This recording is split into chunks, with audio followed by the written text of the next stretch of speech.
नमस्ते दोस्तों, स्वागत है आपका अपने YouTube चैनल परीक्षान अकेडमी पे। तो दोस्तों आपकी सीटेट की क्लास चल रही है। यहाँ पे सीटेट के प्रीवियस ईयर पेपर जो ऑनलाइन पेपर्स आपके हुए थे वो कराए जा रहे हैं। ठीक है, पिछले साल जो कराए गए थे उनको कराया जा रहा है, तो इनको अच्छे से देखिएगा। हालांकि इस बार आपका पेपर ऑफलाइन मोड में होगा और क्योंकि 20 तारीख को पेपर है तो आपके आज मतलब एडमिट कार्ड भी जारी कर दिया गया है। तो जिनका भी 20 तारीख को एग्जाम है उनको बहुत बहुत शुभकामनाएं। पेपर अच्छे से दीजिएगा, टेंशन फ्री होके पेपर आप दीजिएगा, क्वेश्चन अच्छे से पढ़िएगा। और बाकी अब क्वेश्चन पेपर है पिछले साल का, तो इसको देखते हुए जाइएगा क्योंकि पेपर ऐसे ही बनते हैं, तो ध्यान से देखिएगा। लीजिए आज का हम लोग पहला क्वेश्चन लेते हैं। पहला क्वेश्चन क्या दिया है? भारतीय बहुभाषावाद की एक उल्लेखनीय विशिष्टता भाषा की लिपि से संबंध न होना है। ठीक है, क्या कह रहा है? भारतीय बहुभाषावाद की एक उल्लेखनीय विशिष्टता है भाषा का लिपि से संबंध न होना। उदाहरण के लिए बताइए इसका क्या उदाहरण हो सकता है कि भाषा का संबंध लिपि से नहीं है। कोई दो भाषाओं में लिख सकता है? नहीं। कोई एक भाषा में लिख तो सकता है परंतु उस भाषा में बोल नहीं सकता। फिर कह रहा है कोई देवनागरी लिपि का प्रयोग करते हुए उर्दू भाषा लिख सकता है। कोई ध्वनि विज्ञान संबंधी संकेतों का प्रयोग करते हुए अंग्रेजी लिख सकता है।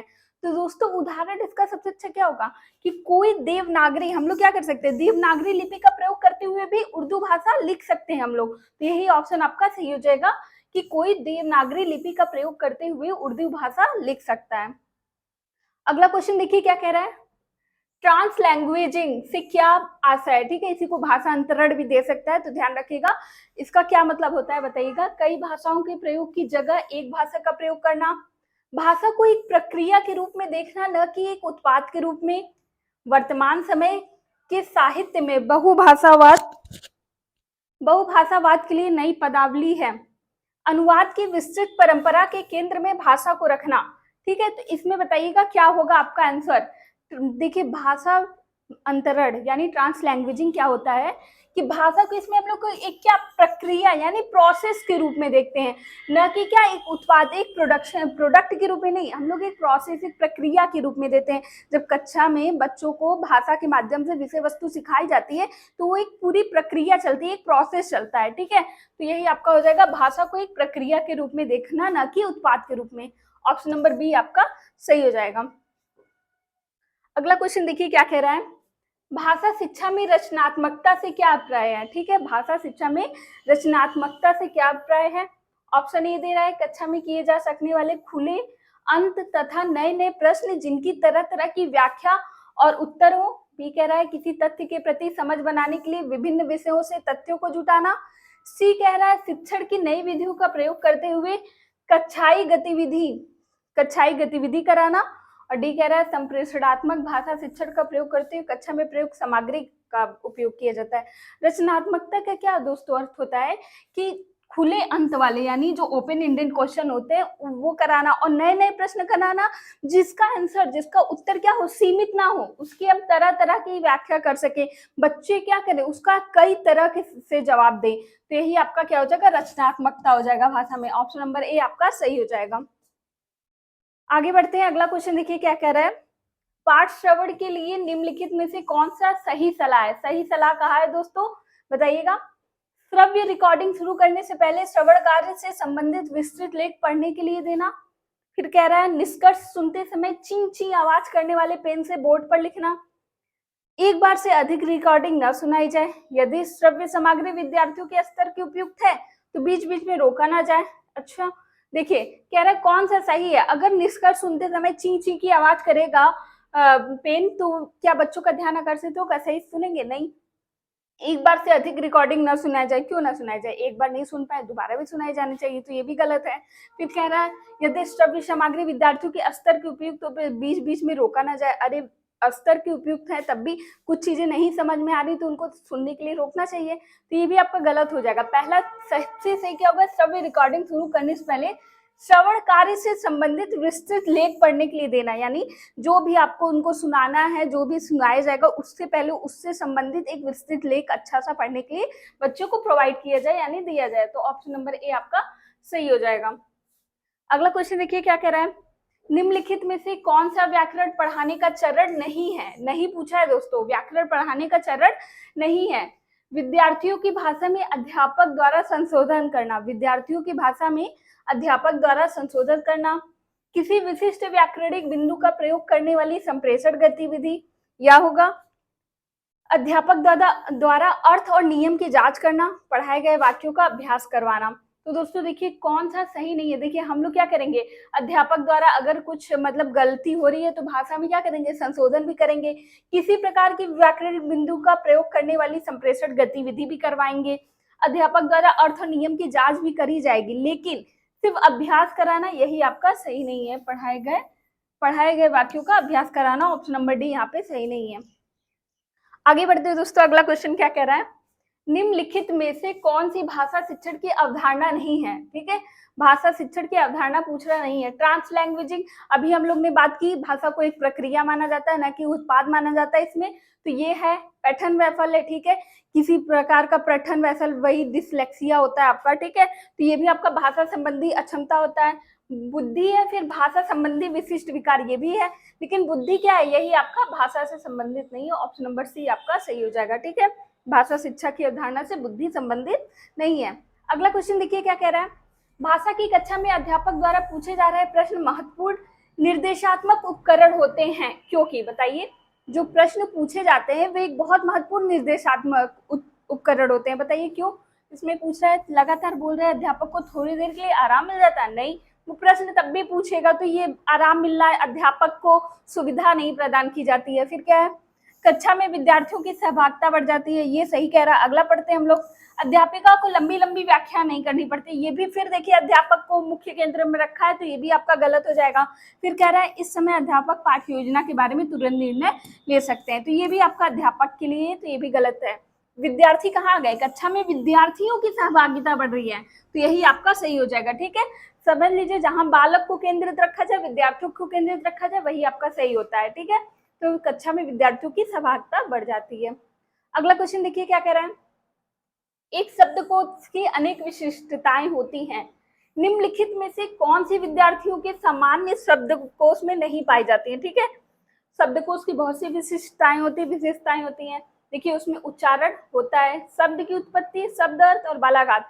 शब्द अर्थ भी होता है शब्द की विशेषताओं में, बालाघाट भी होता है, लेकिन शब्द की उत्पत्ति नहीं होता है। ठीक है, शब्दकोश में शब्द की उत्पत्ति उसकी एक विशेषता नहीं होती। ऑप्शन नंबर बी आपका सही हो जाएगा। अगला क्वेश्चन देखिए क्या कह रहा है, निम्नलिखित में से कौन सा पठन का आयाम नहीं है, नहीं बोल रहा है फिर से। ठीक है, पठन का आयाम नहीं है, बताइएगा। भाषा की लिपि की पहचान, भाषा को विस्तार देती हुई उसकी व्याख्या करना, पाठ्य सामग्री में से मुख्य बिंदु की पहचान करना, कर्तव्यवाच्य और कर्मवाच्य की पहचान करना। तो भाषा की लिपि पहचान करना, उसकी व्याख्या करना, मुख्य बिंदु पाठ्य सामग्री में मुख्य बिंदु की पहचान करना, ये तीनों इसकी क्या है, पठन का आयाम है, लेकिन कर्तव्यवाच्य और कर्मवाच्य ये इसका आयाम नहीं है, ये आपका व्याकरणिक नियमों के अंतर्गत आ जाएगा, तो ये नहीं होगा। ऑप्शन नंबर डी यहाँ पे सही हो जाएगा। अगला क्वेश्चन बढ़ते हैं हम लोग दोस्तों, अगला क्या कह रहा है, भाषा शिक्षण के संदर्भ में प्रामाणिकता की अवधारणा किससे संबंधित है। ठीक है, प्रामाणिकता की अवधारणा पूछ रहा है, किससे संबंधित है। ऑप्शन ए दिया है, वास्तविक संप्रेषणात्मक उद्देश्य के लिए प्रदत्त कार्य। फिर कह रहा है दो भाषाओं में शब्द सूची। फिर कह रहा है बोली और लिखी गई सामग्री या आरंभिक साक्षरता। तो दोस्तों प्रामाणिकता क्या होती है, बोली और लिखी गई सामग्री जो प्रदान की जाती है वो प्रामाणिक होनी चाहिए। ठीक है, कहते हैं ना प्रामाणिक पुस्तक होनी चाहिए, प्रामाणिक होना चाहिए, तो इसीलिए बोली और लिखी गई सामग्री प्रामाणिकता से संबंधित है। ऑप्शन नंबर सी सही हो जाएगा। अगला क्वेश्चन देखिए क्या कर रहा है, निम्नलिखित में से कौन सा कथन भाषा के खेलों के बारे में गलत है। ठीक है, खेलों के बारे में गलत है बोल रहा है, खेल विद्यार्थियों को अधिगम के उद्देश्य से भटकाते हैं, पहला ही गलत लग रहा है। फिर और पढ़ लेते हैं, फिर भी खेल पूर्व अधिगम को पुनर्बलन करते हैं, ये बात सही है, पुनर्बलन देते हैं। खेल अपने आप में एक पाठ का रूप ले लेते हैं, सही बात है, खेल खेल में बच्चा पूरा पाठ सीख जाता है।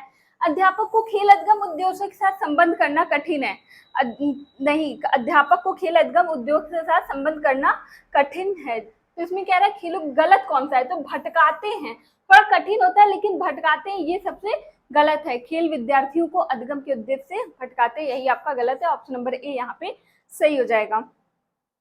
अगला क्वेश्चन देखिए क्या कह रहा है, वाचन शिक्षण के लिए कुछ विचार बिंदु दिए गए हैं, उस विचार बिंदु की पहचान करें जो अधिक उपयोगी नहीं है। ठीक है, वाचन शिक्षण के लिए कुछ विचार बिंदु दिए गए हैं, उस विचार बिंदु की पहचान करें जो अधिक उपयोगी नहीं है। विद्यार्थियों को बोलने से पहले कुछ वाक्यांश देना। वाचन के अभ्यास के लिए लिया गया टॉपिक शिक्षार्थियों के स्तर का होना चाहिए। ये भी बहुत उपयोगी है कि बच्चों को बोलने से पहले कुछ वाक्यांश दे दिया जाए ताकि वो अच्छे से सीख जाए। फिर कुछ टॉपिक शिक्षार्थियों के जो टॉपिक दिया जाए वो क्या हो, शिक्षार्थियों के स्तर का होना चाहिए। फिर कह रहा है वाचन के लिए सामग्री पूर्व में पढ़े गए पठन संबंधी पाठ से ली जा रही है। सही बात है, जो बच्चों को पढ़ने के लिए दी जाएगी वो क्या होना चाहिए, बच्चों के पठन संबंधी जो पाठ है उसी से लिया जाए। फिर कह रहा है वाचन के समय विद्यार्थियों के वाचन में संशोधन कर देना चाहिए। ये सही है लेकिन इतना उपयोगी नहीं है, ये सबसे कम उपयोगी है। तो ऑप्शन नंबर डी आपका यहाँ पे सही हो जाएगा। अगला क्वेश्चन देखिए क्या कह रहा है, भाषा शिक्षा के संदर्भ में राष्ट्रीय शिक्षा नीति के बारे में कौन सा कथन सही नहीं है। कह रहे हैं कौन सा कथन सही नहीं है, भाषा शिक्षा के संदर्भ में राष्ट्रीय शिक्षा नीति एनईपी 2020 जो आई थी कौन सा सही नहीं है पूछ रहा है। शिक्षा के माध्यमिक चरण में विदेशी भाषा का अध्ययन। फिर कह रहा है मिडिल और माध्यमिक चरणों में शास्त्रीय भाषाओं का अध्ययन। फिर कह रहा है घर की भाषा मातृभाषा निर्देश माध्यम की भाषा के रूप में। फिर कह रहा है विद्यालय शिक्षा के आरंभिक चरणों में ही अंग्रेजी भाषा का माध्यम के रूप में। देखिए माध्यमिक चरण में विदेशी भाषा ये भी सही है, माध्यमिक चरण में शास्त्रीय भाषाओं का अध्ययन ये भी सही है, और मातृभाषा घर की भाषा होनी चाहिए आरंभिक चरण में, ये भी सही है। लेकिन आरंभिक चरण में ही अंग्रेजी भाषा का प्रयोग, यही आपका गलत है। ठीक है, आरंभिक चरण में मातृभाषा होना चाहिए, न कि अंग्रेजी भाषा को माध्यम बना के बच्चों को पढ़ाना चाहिए। तो आपका ऑप्शन नंबर डी यहाँ पे गलत हो जाएगा। अगला क्वेश्चन देखिए क्या कह रहा है, अध्यापिका समय समय पर विभिन्न प्रकार की लिखित व मौखिक परीक्षण प्रदत्त कार्यों के माध्यम से देती है और इनका प्रयोग आकलन के लिए करती है। इस आकलन को किस रूप में जाना जाएगा। ठीक है, समय समय पर विभिन्न प्रकार की लिखित व मौखिक परीक्षण प्रदत्त कार्य असाइनमेंट वगैरह देती है। ठीक है, फिर इनका आकलन करती है। तो ये कौन से आकलन में जाना जाएगा, रचनात्मक, संकल्पनात्मक, पोर्टफोलियो आकलन या दक्षता आधारित आकलन। तो दोस्तों देखिए असाइनमेंट दे रही है फिर उनका आकलन करी, तो ये क्या करिए, रचनात्मक, उनकी रचना को चेक करिए, तो रचनात्मक आकलन हो जाएगा। ऑप्शन नंबर ए सही हो जाएगा, रचनात्मक आकलन। अगला क्वेश्चन देखिए क्या कह रहा है, उत्तर प्रदेश के पश्चिमी भागों में बोली जाने वाली हिंदी बिहार के पूर्वी भागों में बोली जा रही हिंदी से भिन्न है, पर इन दोनों क्षेत्रों की वक्ता और श्रोता भाषा की विविधता को समझ लेते हैं। हिंदी की इन दो विविधताओं को किस रूप में जाना जाएगा, यानी हम लोग यूपी से हैं और कुछ लोग बिहार से हैं, दोनों हिंदी बोलते हैं लेकिन बोली क्या है, अलग अलग है, फिर भी हम क्या करते हैं, समझ लेते हैं उनकी भाषा, हम उनका लैंग्वेज समझ लेते हैं। तो बताइए क्या है, किस रूप में जाना जाएगा, विभिन्न भाषाएं नहीं, एक हिंदी और दूसरी भोजपुरी है, नहीं भोजपुरी हमारे जैसे होता है ना, यूपी की भोजपुरी फिर बिहार की भोजपुरी अलग होती है, ये भी नहीं, ये हिंदी भाषा की बोलियां। फिर कह रहा है ये एक ही भाषा नहीं है, ये हिंदी भाषा की ही बोलियां। हाँ, वो भाषा तो हमारी क्या है, हिंदी है, लेकिन बोलियां क्या है, चेंज हो जा रही हैं। तो ऑप्शन नंबर सी आपका सही हो जाएगा। अगला क्वेश्चन लेते हैं, क्या कह रहा है, नॉम चॉम्स्की के अनुसार भाषा अर्जन उपकरण यानी एलएडी लैंग्वेज एक्विजिशन डिवाइस के बारे में पूछ रहा है, बच्चे की किस बात में मदद करते हैं। ठीक है, वयस्कों द्वारा बोली जाने वाली भाषा शुरू करने में हो गया।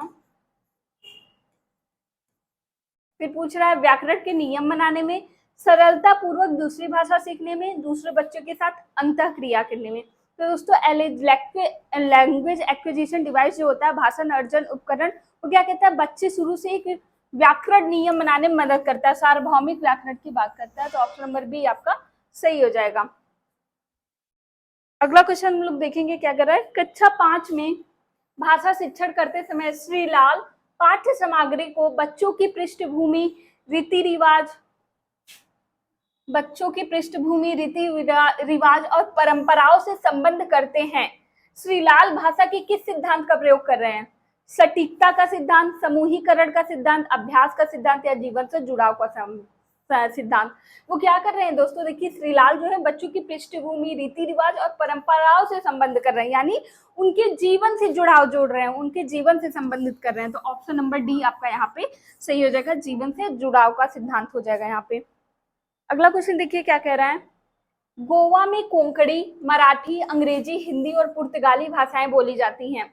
इसका तात्पर्य यह हुआ कि गोवा क्या है बताइए, बहुभाषिक राज्य है, एक भाषिक राज्य है, द्विभाषिक राज्य है, ऐसा राज्य जहां भाषाएं पढ़ाई जाती नहीं। तो गोवा में कोंकणी, मराठी, अंग्रेजी, हिंदी, पुर्तगाली बोली जा रही है। इसका मतलब क्या हुआ, जहाँ एक जगह पे कई कई मतलब एक से अधिक भाषाएं बोली जा रही है तो क्या हो जाएगा, बहुभाषिक राज्य हो जाएगा। तो ऑप्शन नंबर ए सही हो जाएगा, गोवा क्या है, बहुभाषिक राज्य है। अगला क्वेश्चन देखिए क्या कह रहा है, प्राथमिक स्तर पर व्याकरण पढ़ाते समय अध्यापक को किस विधि का प्रयोग करना चाहिए जिससे कि बच्चे काम में व्यस्त रहें और एक दूसरे के साथ अंतःक्रिया कर सके। ठीक है, प्राथमिक स्तर की बात कर रहा है। ठीक है, बच्चों को पढ़ाते समय कौन सी विधि का प्रयोग करें कि बच्चे क्या करें, उसमें व्यस्त रहें और क्या करें, अंतःक्रिया कर सके। पाठ्य पुस्तक नहीं, आगमनात्मक, अनुवाद या निगमनात्मक। तो दोस्तों देखिए वो क्या करेगा, आगमनात्मक विधि का प्रयोग करेगा, उदाहरण देगा, बच्चों को तरह तरीके की चीजें दिखाएगा, उनसे सिखा के तब नियम सिखाएगा। तो बच्चे क्या करेंगे, उस बारे में बात करेंगे, अंतःक्रिया करेंगे। तो ऑप्शन नंबर बी आपका यहाँ सही हो जाएगा। अगला क्वेश्चन देखिए क्या कह रहा है, 20वां क्वेश्चन है, निष्क्रिय शब्दावली में ऐसे शब्द होते हैं, बताइएगा कैसे शब्द होते हैं जिनका प्रयोग कभी कभार होता है, जिनका प्रयोग अक्सर किया जाता हो, जिनका इस्तेमाल भाषा वैज्ञानिक करते हो, जिनका इस्तेमाल लेखक करते हैं। तो दोस्तों निष्क्रिय, निष्क्रिय का मतलब ही क्या हो, जो हमेशा यूज में ना रहे, कभी कभार हो। तो जिनका प्रयोग कभी कभार होता है वो क्या होता है, निष्क्रिय शब्दावली। ऑप्शन नंबर ए यहाँ पे सही हो जाएगा। अगला क्वेश्चन देखिए क्या कह रहा है, त्रुटियों के बारे में कौन सा कथन सही नहीं है, कह रहा है कौन सा कथन सही नहीं है। त्रुटियां भाषा अधिगम की प्रक्रिया में व्यवधान डालती हैं, यही सही लग रहा है। अगला पढ़ लेते हैं, त्रुटियां हमेशा बुरी नहीं होती, ये तो बात सही है, त्रुटियां बुरी नहीं होती, हम त्रुटियां से क्या करते हैं, हम अपनी गलतियों से ही तो सीखते हैं। फिर कह रहा है त्रुटियां भाषा अधिगम प्रक्रिया का महत्वपूर्ण आयाम है, ये भी सही है। फिर कह रहा है त्रुटियां द्वितीय भाषा अर्जन की प्रक्रिया को समझने में सहायक है, ये भी बात सही है। लेकिन त्रुटियां भाषा अधिगम में व्यवधान डालती है, ये बात गलत है, नहीं है दोस्तों, पूछा है तो यही व्यवधान नहीं डालती, बल्कि क्या करती है, अधिगम अर्जन में हमारी सहायता करती है। अगला क्वेश्चन देखेंगे हम लोग क्या कह रहे हैं, क्या कह रहा है, कल्पना करें कि आप किसी गतिविधि क्लब के सचिव हैं, आपने अपने विद्यालय में एक सेमिनार की अध्यक्षता हेतु किसी भाषा वैज्ञानिक को आमंत्रित किया है, आप उनका साक्षात्कार कर रहे हैं और उसमें अनेक व्यवसाय, शौक और भविष्य की योजनाओं के बारे में पूछ रहे हैं। इस गतिविधि को किस श्रेणी में रखेंगे, मतलब क्या कर रहे हैं, हम एक भाषा वैज्ञानिक बुलाए, उनका साक्षात्कार कर रहे हैं, उनसे उनकी पसंद, व्यवसाय, शौक, ये सब पूछ रहे हैं। तो कौन सी गतिविधि हो जाएगी, श्रवण और लेखन। श्रवण तो हो रहा है लेकिन लेखन यहाँ नहीं हो रहा, वाचन और लेखन, वाचन भी हो रहा है लेकिन लेखन नहीं हो रहा है, पठन और श्रवण नहीं, यहाँ श्रवण और वाचन गतिविधि हो रहा है, एक तो सुनने का काम हो रहा है, दूसरा बोलने का। तो ऑप्शन नंबर डी आपका श्रवण और वाचन गतिविधि सही हो जाएगा।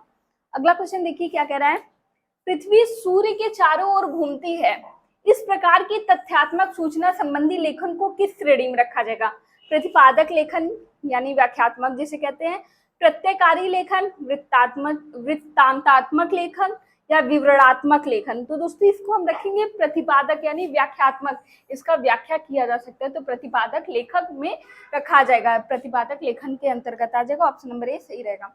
अगला क्वेश्चन देखिए कह रहा है, विद्यार्थियों के साथ साहित्य पर बात क्यों करनी चाहिए, इससे संबंधित कौन सा कथन सही नहीं है, मतलब हमें क्यों करनी चाहिए, इससे संबंधित कौन सा कथन सही नहीं है।